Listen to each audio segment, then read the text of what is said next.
Most people struggle with money for the same reason people struggled thousands of years ago. Not because they lacked opportunity, not because they lacked intelligence, but because they never learned the rules of money. Empires rose and fell. Civilizations advanced. Technology changed everything. Yet human behavior with money stayed the same. Spending more than we earn, chasing quick gains, ignoring the future, and wondering why wealth never lasts.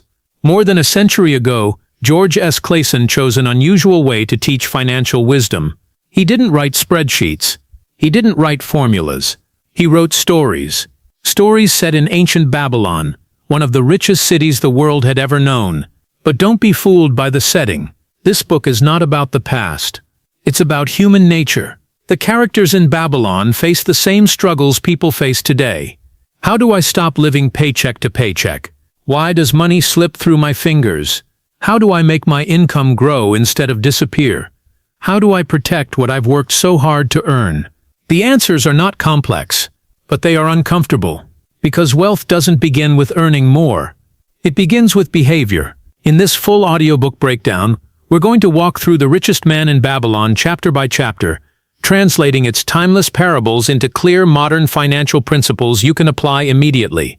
No ancient language, no outdated phrasing, no guesswork, just the laws of money that have worked for thousands of years because human behavior has never changed. By the end, you'll understand why some people steadily build wealth, even on modest incomes, while others earn more and stay broke. You'll see why discipline matters more than luck, why patience beats brilliance, and why the first coins you save are more important than the last ones you earn. This book doesn't promise shortcuts. It offers something better, a foundation.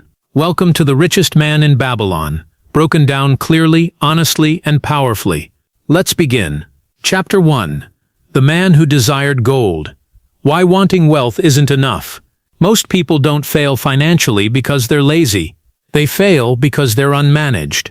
They work, they earn, they hustle. Then the month ends, and the same question returns. Where did it all go? That question is the sound of money moving without direction. Clason opens this book by showing something uncomfortable. A person can be skilled, respected, and busy every day, and still remain trapped. Not trapped by low income, but trapped by a pattern. The pattern looks harmless at first.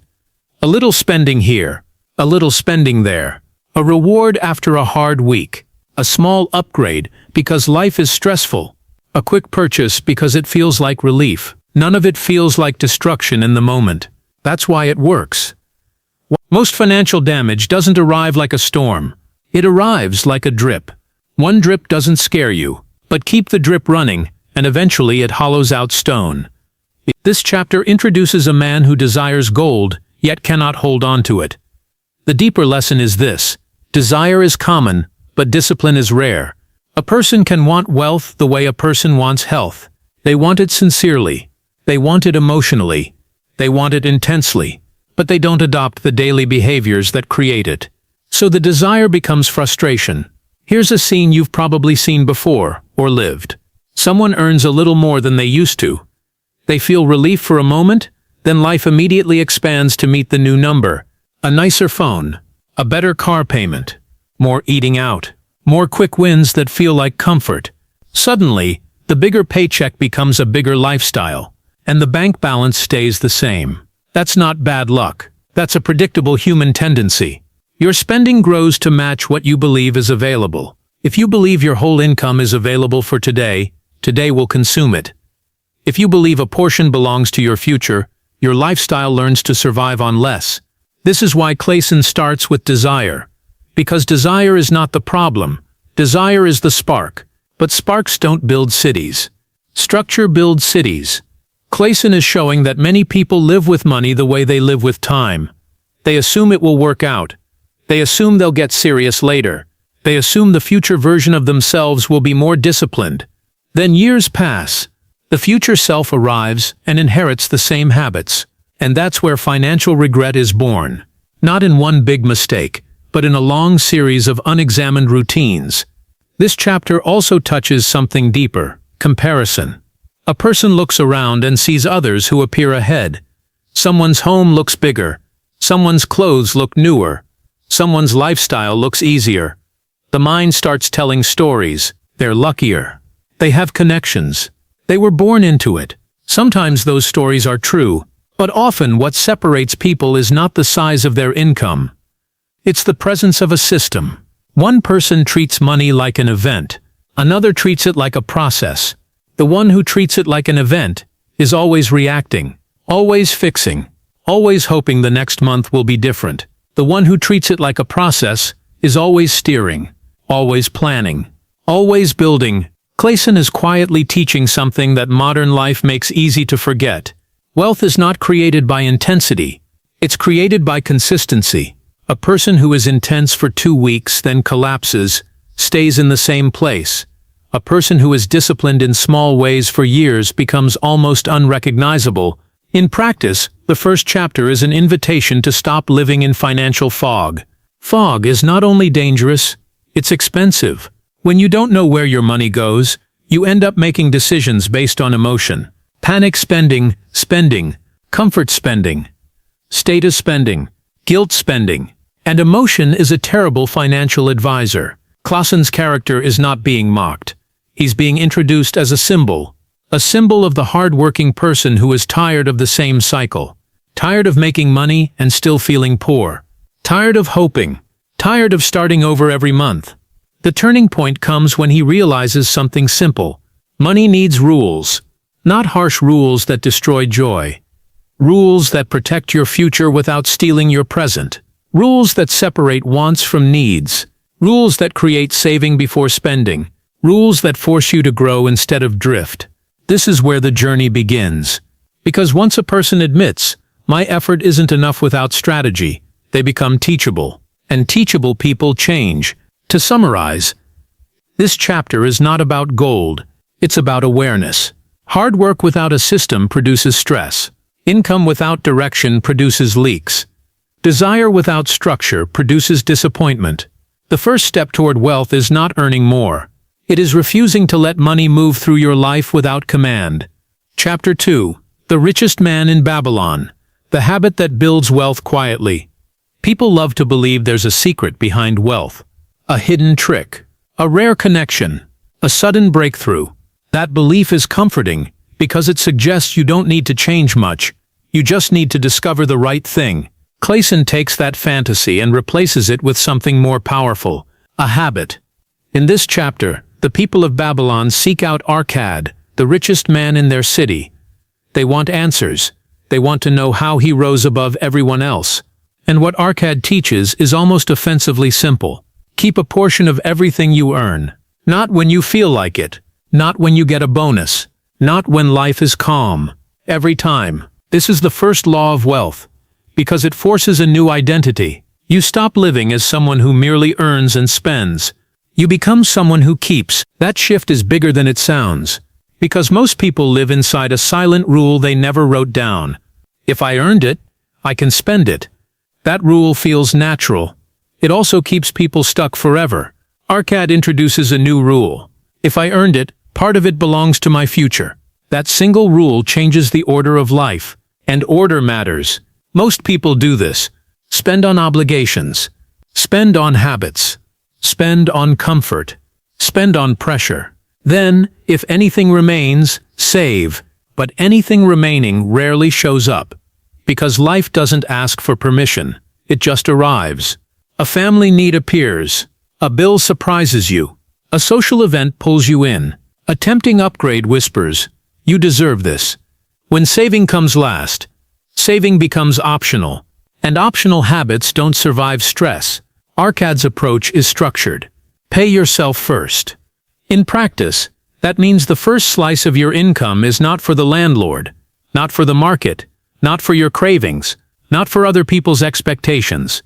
It is for you, for your future self, for your freedom, for your stability.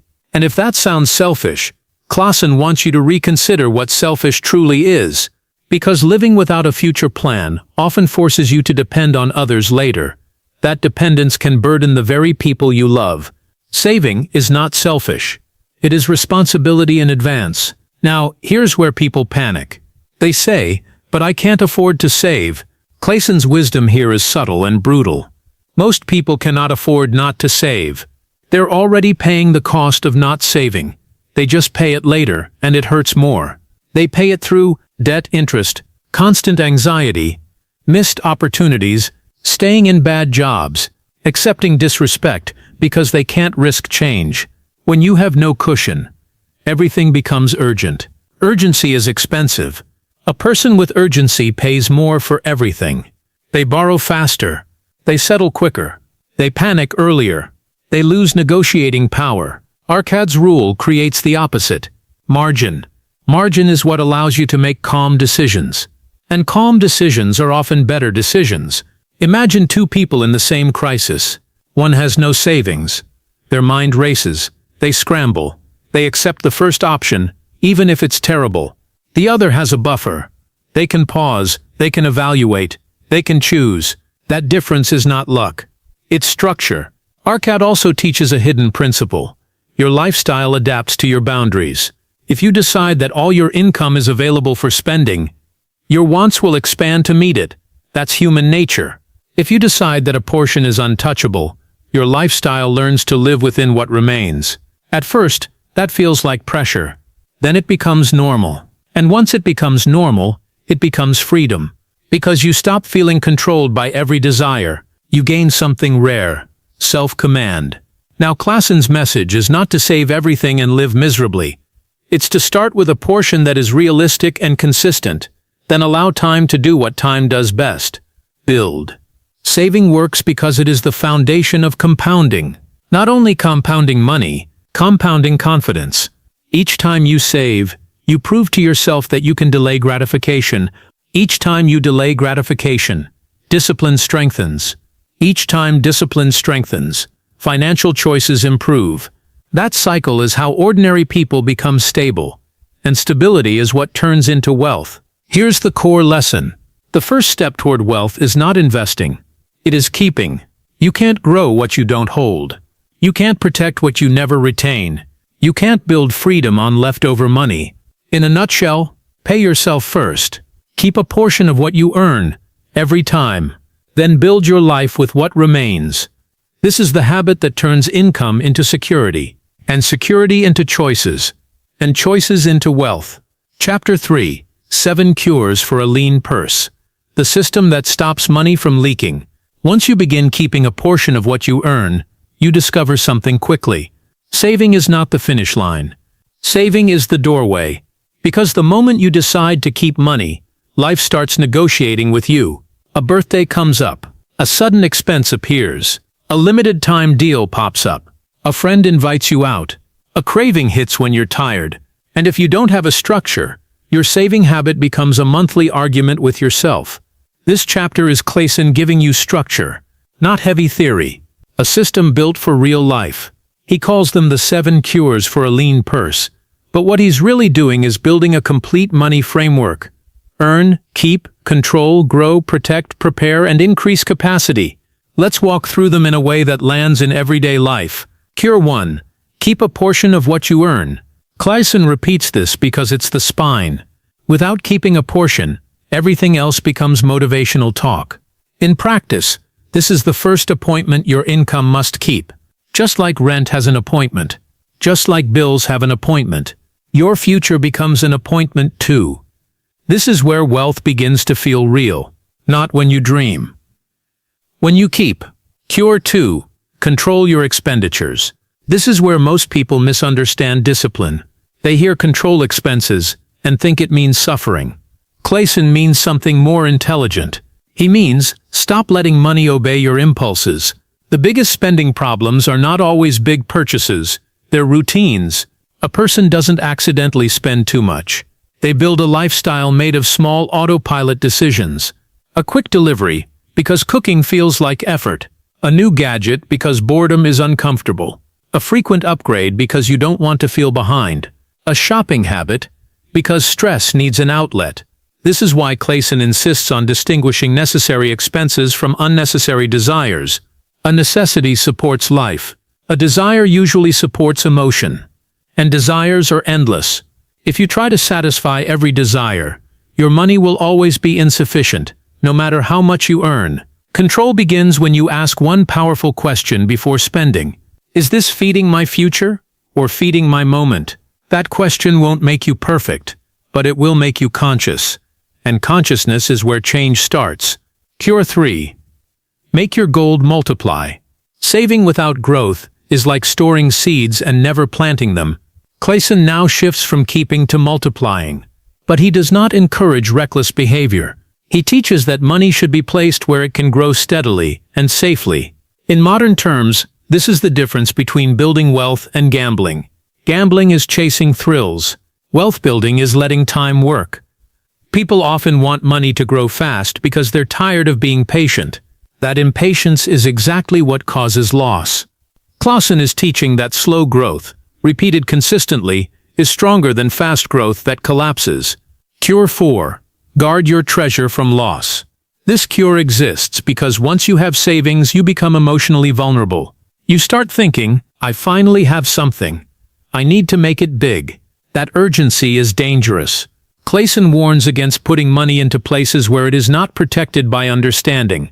Many people lose wealth because they trust confidence instead of clarity. A smooth talker, a trendy idea, a promise of high returns. Then they learn too late that the price of ignorance is loss. Protection is part of wealth. A person who never learns to protect money is a person who will rebuild the same amount again and again. Despite, make your home a profitable investment. The surface message sounds like housing. The deeper message is stability. A person who is constantly financially strained at the foundation can't build wealth on top. Clason is pointing to the importance of reducing unnecessary outflow over the long term. When your living situation is always draining you, saving becomes harder, investing becomes harder, and life becomes fragile. Stability gives you room to build. Cure 6. Ensure a future income. This cure is about respect for time. Time moves forward whether your finances are ready or not. Many people avoid thinking about the future because it feels distant, until it isn't. Clason's principle is that you should build support for tomorrow while today is still strong. A future income means you're not relying only on your current strength forever. It means you build systems that continue when life changes. Cure 7. Increase your ability to earn. This cure is a quiet weapon. Because even if you do everything right, your greatest wealth tool remains your ability to produce value. Clason is saying, improve yourself, learn, practice, increase skill, build judgment. People often focus only on cutting expenses, but income growth can accelerate wealth dramatically when discipline is already in place. A person who increases earning power while keeping control becomes very hard to stop. Here's what ties all 7 together. Clason is building a full framework. Keep money, control spending, multiply savings, protect against loss, stabilize the foundation, prepare for tomorrow, improve earning power. This is not a set of random tips. It's a system that transforms money from chaos into control. To sum it up, a lean purse is usually not caused by fate. It is caused by unmanaged habits. These cures create structure where most people live with impulse. Follow the structure long enough, and wealth stops feeling mysterious. It starts feeling predictable. Chapter 4. Meet the Goddess of Good Luck. Why opportunity follows the prepared. People talk about luck as if it has a personality. They say it favors some and ignores others. They say it arrives randomly. They say you either have it or you don't. Clason dismantles that belief without attacking it directly. Instead, he tells a story that exposes how luck actually behaves. Because when you look closely, luck is rarely random. It has patterns, and patterns can be learned. This chapter introduces the idea that opportunity is not something you wait for. It is something you position yourself to notice and use. Here's the mistake most people make. They believe opportunity should arrive obvious, safe, and perfectly timed. But opportunity almost never looks like that. It looks incomplete. It looks inconvenient. It looks uncertain. And because of that, most people ignore it. Think about how this plays out in real life. Someone hears about a new skill that's becoming valuable, but it feels uncomfortable to start as a beginner. So they wait. Someone notices a gap in their industry, but it would require extra effort after work. so they postpone.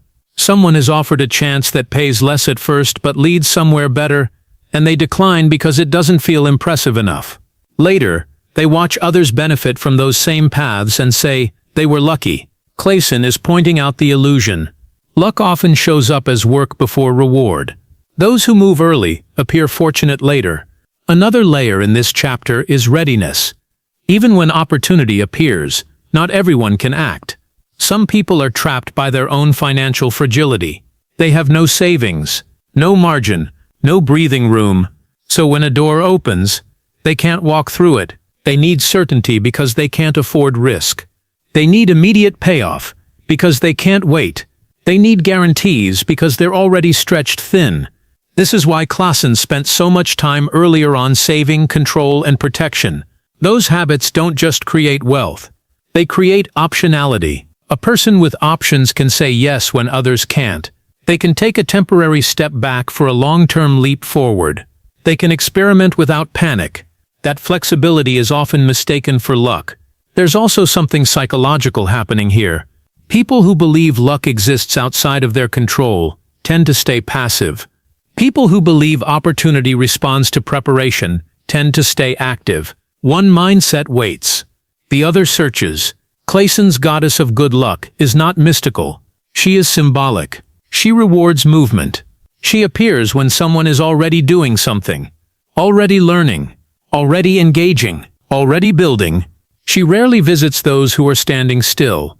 Another powerful idea in this chapter is humility. Opportunity often arrives in forms that don't match ego. It may not pay well at first. It may not look impressive. It may not come with recognition. Many people miss opportunity because it doesn't flatter them. They want opportunity to arrive with applause, but real opportunity often whispers. It asks, are you willing to start small? Are you willing to look inexperienced? Are you willing to trade comfort for progress? Those who answer yes are later described as lucky. Those who answer no explain their absence with excuses. Clason is not saying you should chase every chance blindly. He's saying you should stay prepared, alert, and in motion. Preparation makes opportunity visible. Motion makes it usable. Here's the deeper shift. Luck is not something you attract by wishing. It's something you encounter by engaging. When your finances are disciplined, your mind is calmer. When your mind is calmer, your vision is clearer. When your vision is clearer, you notice doors others walk past. In a nutshell, good luck is rarely accidental. It is what happens when preparation meets action. Build discipline. Create margin. Stay engaged. Then when opportunity passes by, you won't need to chase it. You'll already be standing in its path. Chapter 5. The 5 Laws of Gold. How Wealth Survives in the Real World. When people are broke, they beg for money. When people start to build money, they face something more dangerous. They start to believe they can't lose. That's when wealth gets destroyed. This chapter is Clason's warning label. Because once a person begins saving, the next temptation is not spending. It's chasing. Chasing the faster return. Chasing the big win. Chasing the shortcut that promises to skip the slow work. Clason knows how this story usually ends. So he lays down 5 laws, not as suggestions but as guardrails. They are designed to make wealth durable, not dramatic. Law 1. Gold grows for the one who keeps part of what they earn. Clason repeats this truth again, but now it carries more weight. Because it's not just about beginning, it's about continuation. Wealth is a process that must be funded consistently. If saving is something you do only when you feel safe, your progress will collapse whenever life becomes unpredictable. And life always becomes unpredictable at some point. The person who builds wealth treats saving like breathing. Automatic. Non-negotiable. Part of the rhythm. And that rhythm becomes a quiet advantage, while others are forced to start over after every setback. The disciplined person keeps building in the background. Law 2. Gold works faithfully when it is placed under wise guidance. This law is about maturity. When money begins to accumulate, people often assume they must now become expert investors overnight. They start consuming opinions, trends, predictions, and hot tips. Clason warns that money should not be placed where understanding is absent. Wise guidance doesn't mean chasing the loudest voice. It means learning from those who have proven stability, who understand risk, and who have survived multiple seasons, not just one good year. In practical terms, this law is asking, is this person skilled or just confident? Do they have a long track record? Or a short burst of hype? Can they explain what they do simply? Or do they hide behind complexity? Because complexity is often a disguise. Law 3. Gold clings to the protection of the cautious owner. Caution is not fear. It is respect. Clason is saying that money stays with people who treat it carefully. Cautious people ask the questions that impatient people avoid. They don't let excitement drive decisions. They don't let greed silence their judgment. They want growth, but not at the cost of survival. This is the mindset that keeps people wealthy. A person can recover from a small mistake. It's the big mistake that ends the journey. Caution prevents the big mistake. Law 4. Gold slips away from those who invest in what they do not understand. This is where ego gets exposed. Many people invest in things they can't explain because they want to feel advanced. They want to be early. They want to be part of the smart group. Clason warns that ignorance has a cost, and it always collects. If you cannot explain how an investment produces returns, you are not investing. You are hoping. And hope is not a strategy. Understanding is not optional. It is protective armor. Even if something works temporarily, lack of understanding creates future loss because you won't know when to exit, when to adjust, or when danger is rising. Law 5.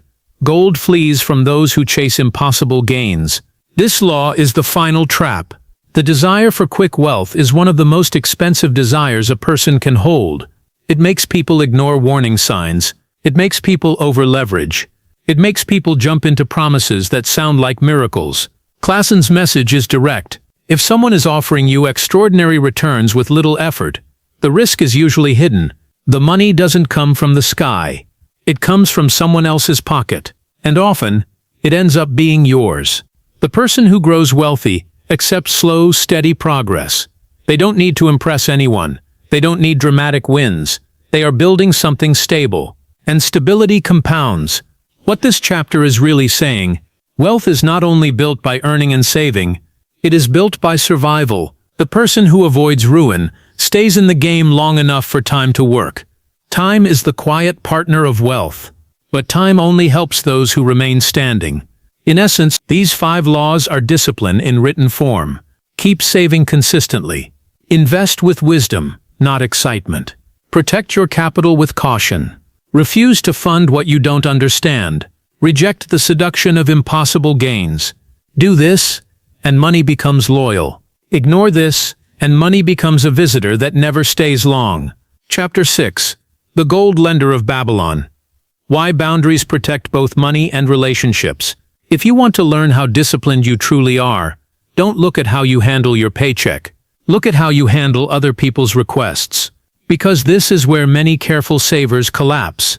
A person works hard, starts keeping a portion, builds a small cushion, and finally feels a sense of relief.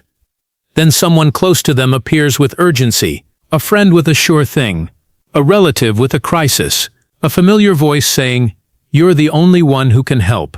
And suddenly, what you built with discipline is standing in front of you like a test. This chapter is not teaching you to stop helping, it's teaching you to stop bleeding.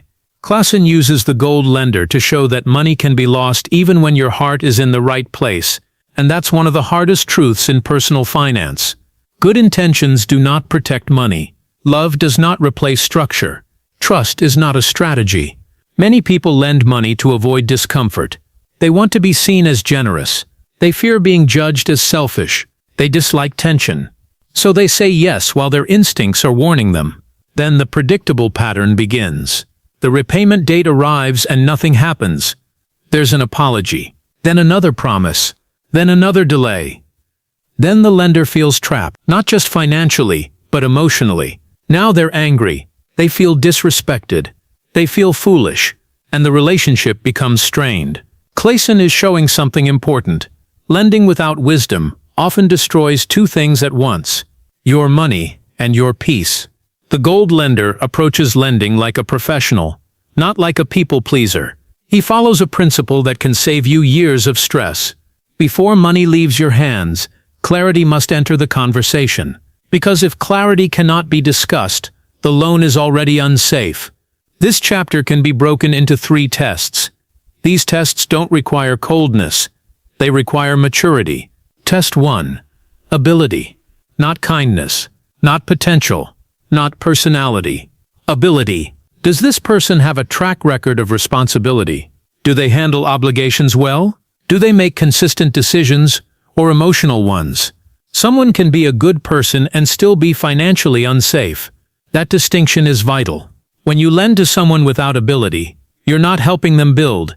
You're funding their instability, and that tends to repeat. Test 2. Purpose. This is where many people get deceived by excitement. The purpose sounds noble or ambitious. This will change everything. I just need a push. This is my big chance. But a wise person asks, what exactly will the money do? Is it building something real or covering a gap? Is it a plan or a hope? Is it a solution or a delay? Many people borrow not to build a future, but to escape consequences.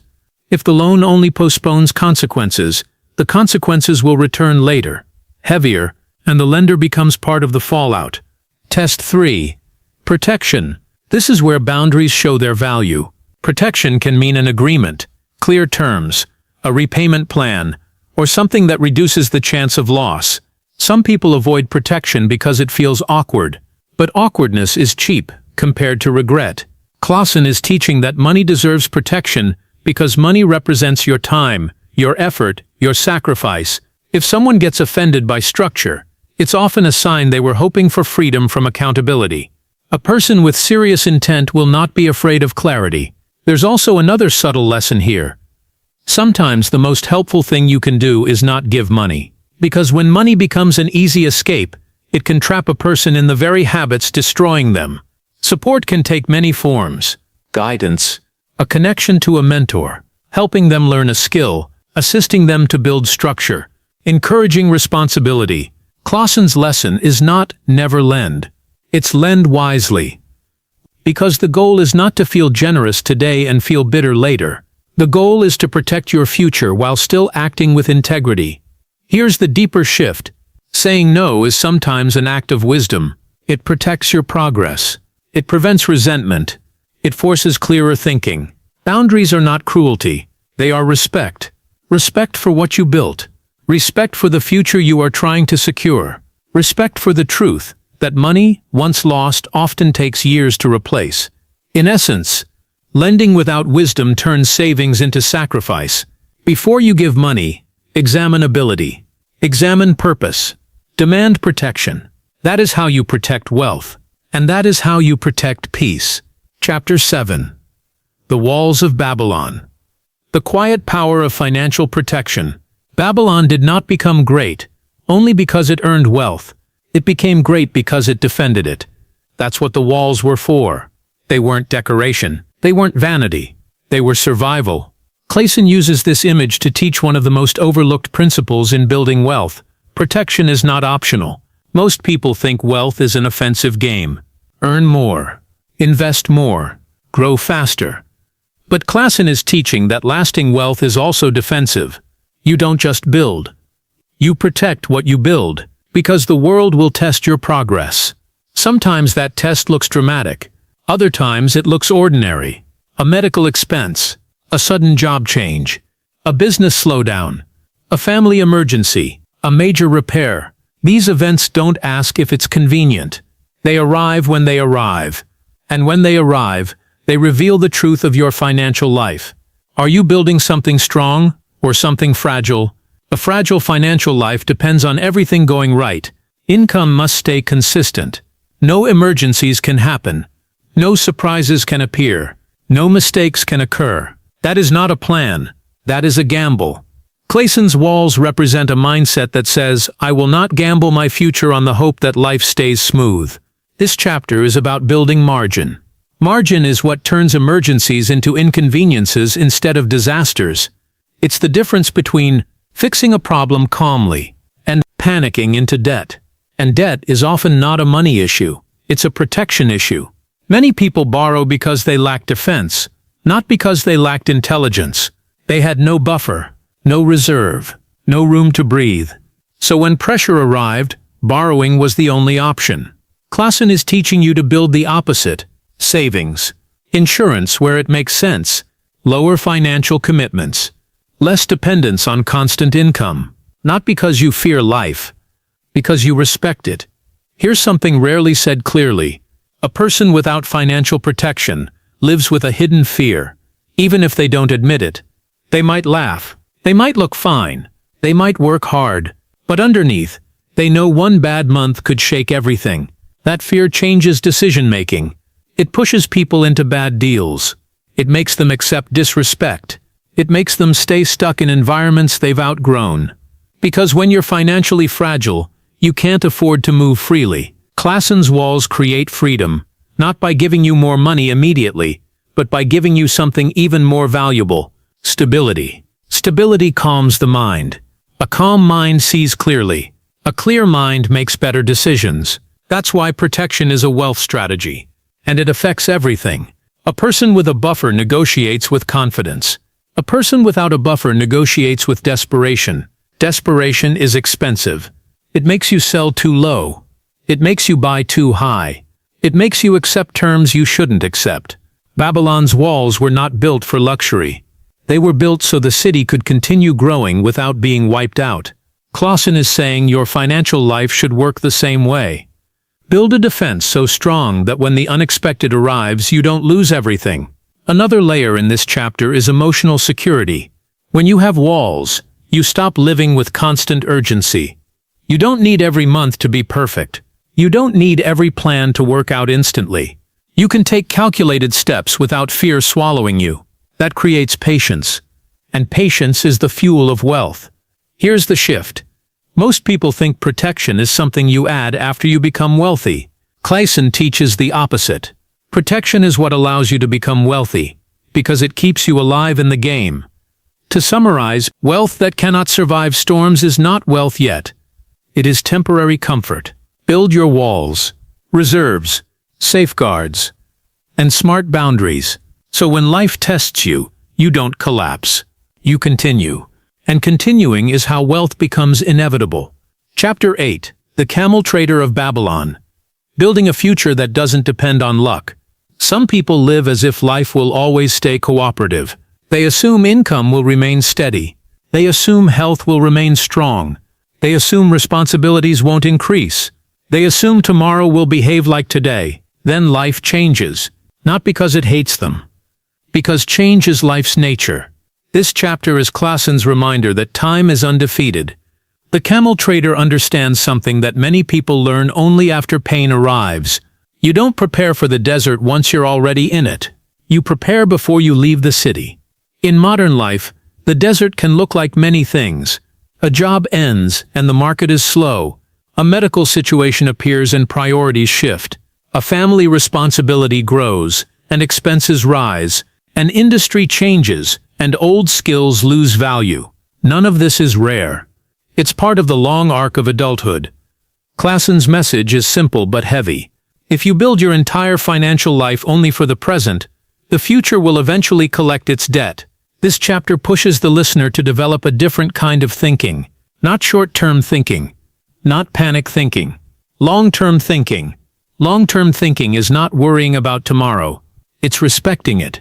It's the mindset that says, I will not allow the future to surprise me into desperation.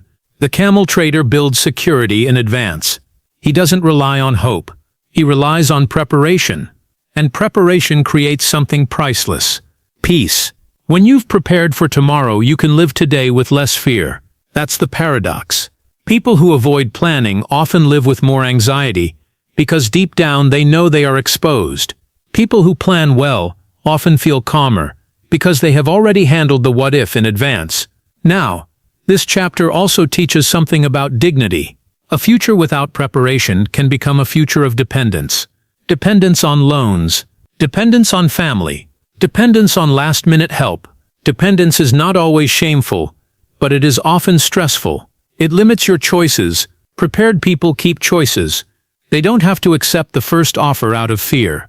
They don't have to stay in situations that shrink them. They don't have to beg for time. They've stored time through savings and planning. That idea is important. Savings is not just money. Savings is time. It is stored time you can use later, when life shifts. That's why the camel trader's mindset matters. He plans for the years ahead, not because he is pessimistic, but because he is wise enough to know that the future will not be negotiated with. Another layer here is security through systems. Clason is not only saying save money, he is saying build structures that continue even when your energy changes. Because a person will not always have the same strength. There will be seasons when motivation is low, seasons when energy is limited, seasons when stress is high. A system carries you during seasons you cannot carry yourself. This is why future preparation is not just a financial idea. It's a life idea. It's building a life that stays stable through seasons. Here's the shift. Most people treat preparation as something they will do once they have enough. Clason teaches that preparation is how you create enough. You don't wait for certainty. You build security, step by step, until certainty becomes unnecessary. To summarize, the future will arrive no matter what. Planning ahead does not remove uncertainty, but it removes panic. When you prepare early, you protect your freedom later. That is what the camel trader understood. And that is what transforms money from survival into stability. Chapter 9. The Clay Tablets from Babylon. When you face the numbers, you gain control. Most people don't have a money problem. They have a visibility problem. They feel pressure, but they can't explain it. They feel stuck, but they don't know why. They earn, but they never feel ahead. That's what happens when your finances exist as a blur. Clason introduces the clay tablets to represent a simple habit that turns blur into clarity. Write it down. Not for the sake of paperwork, for the sake of truth. Because money behaves differently when it is watched. Untracked money is like water poured into sand. You know you poured it, but you can't see where it went. Tracked money becomes accountable. This chapter teaches that the first step toward financial control is not earning more. It is seeing clearly. Here's what this looks like in real life.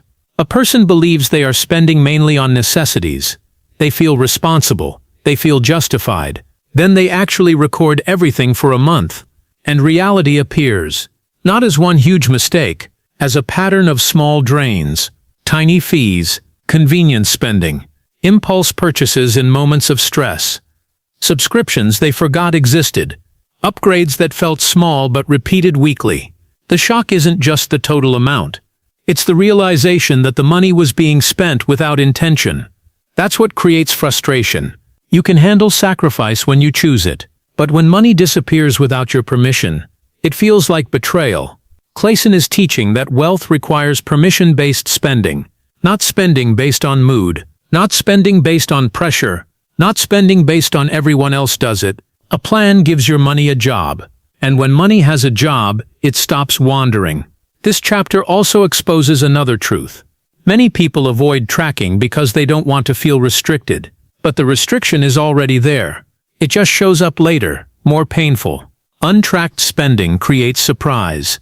Surprise creates panic. Panic creates debt. Debt creates restriction. So the person who avoids tracking to feel free often ends up less free than everyone else. Clason's clay tablets are a symbol of deliberate freedom. Freedom is not spending without thought. Freedom is having control over your future. Now, there's a deeper psychological lesson here. When you write things down, you separate emotion from decision. Emotion says, I need this. I deserve this. It won't matter. Writing says, here is what's true. Here is what's happening. Here is the cost. The written plan becomes a mirror. And mirrors can be uncomfortable, but they make improvement possible. Another important point is consistency. A budget is not a one-time event. It's a routine. A routine turns discipline into something normal. Instead of arguing with yourself every day, you simply follow the map. That is how people stop relying on willpower. Willpower burns out. Systems endure. Clason is teaching you to build a system that works even when you're tired, busy, or distracted. This is why wealthy people often seem calm. They're not calm because they have no problems. They're calm because their money has structure. Structure reduces anxiety. Because anxiety often comes from the unknown. If you can't see your finances clearly, Your mind fills the gaps with fear. Once you see the truth, even if the truth isn't perfect, you can make decisions, and decisions create progress. Here's the shift. Most people think writing a plan is limiting. Clason shows that not writing a plan is what limits you, because if you don't control your money controls you. To summarize, clarity creates control. Control creates calm. Calm creates better choices. The clay tablets represent a timeless principle. When you face the numbers, you stop guessing. When you stop guessing, you start winning. Chapter 10. The Luckiest Man in Babylon. When wealth looks like luck from the outside, people love to call success luck because it makes failure feel less personal. If someone is lucky, then your situation is just unfair. If someone is lucky, then you don't have to examine your habits. If someone is lucky, then you can stay the same and still feel justified. Clason ends the book by quietly dismantling that comfort. Because the luckiest man in Babylon is not lucky in the way people imagine. He is lucky, the way disciplined people are lucky. He built habits that produced outcomes. And when those outcomes appeared, outsiders mistook cause and effect for chance. This chapter ties everything together with one central idea. Wealth is not a single event. It is a lifestyle shaped by principles. The lucky man didn't wake up one day and stumble into riches. He practiced the boring steps most people avoid. He kept a portion of what he earned, consistently. He controlled spending without feeling deprived. He multiplied savings through wise, patient growth. He protected himself from obvious traps and hidden risks. He planned ahead instead of pretending the future wouldn't arrive. He tracked and directed money instead of letting it drift. None of this created fireworks in the moment. That's why most people don't do it. Most people want financial progress to feel exciting. They want a breakthrough story. But wealth is often built in silence. Quiet deposits. Quiet restraint. Quiet decisions that don't impress anyone, but protect everything.